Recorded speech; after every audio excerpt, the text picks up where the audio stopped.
Hello guys, welcome to Noah's Tech Info. So today I'm going to be teaching you how to create an extension on FreeCX V16.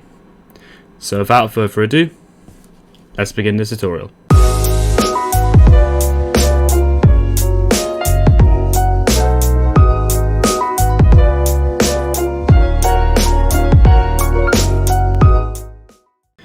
Alright, so I'm in the FreeCX dashboard. You would obviously be accessing this through the web browser and the IP address that we did in the last episode. So we're just going to create a new extension. So if you're at the dashboard, you're going to go over to the left and you're going to choose extensions. I'm going to click on add. And I'm going to name this extension 2001. Its first name is going to be test. Last name is for video. I don't think email addresses are required, nor mobile phones, or any of this actually. But that's the basic extension.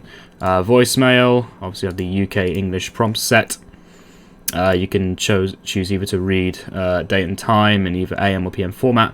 We'll just leave it at do not read. You can have email options. So if you were to, if you were to configure an email address for this user, whenever there's a voicemail being sent over to that person, they'll get an email notification saying that they have an email, a voicemail in their inbox. Forwarding rules, we'll get to this a bit later down the line. Phone provisioning, that's more if you want to provision a phone. We'll have a look at that once again also at a later date. BLF, that's also something to look at later.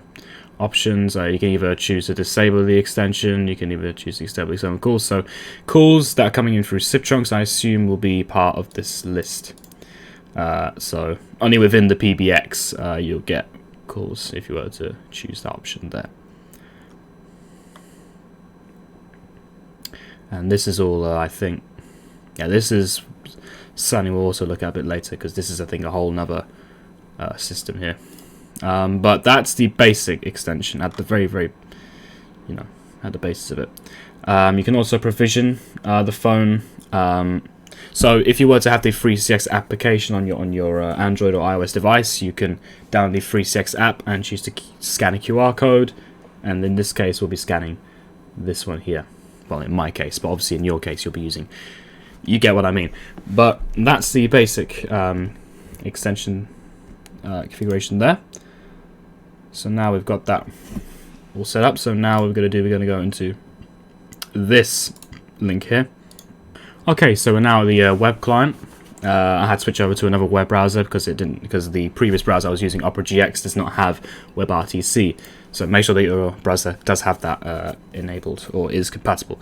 So we're going to log in with extension 2001 and the password, which is password 1 in our case.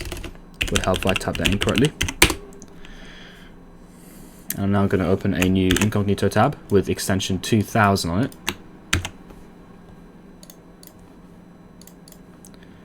And we're just going to paste that in there. I'm going to log in through here.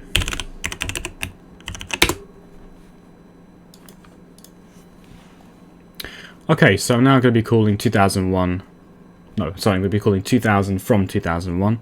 And hopefully we should see some magic happen.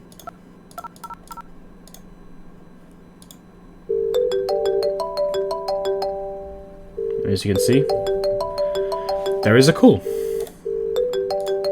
Hello. Now, obviously, you won't be able to hear me in the moment because I use. Oh, no, there we go. Okay, so that's. Okay, so we have our transfer options over here. We have conference. We can record our call. We could do video. We can hold it, and we can obviously use our keypad. So if I were to unmute one of them now and say hello, and I press the hold button. You see, we get a nice tune.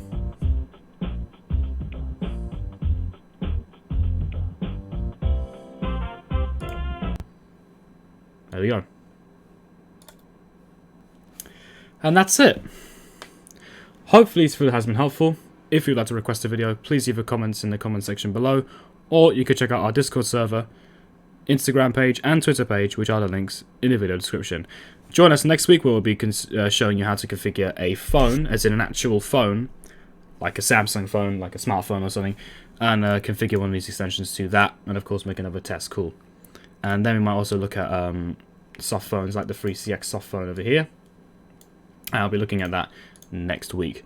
But for now, thank you very much for watching.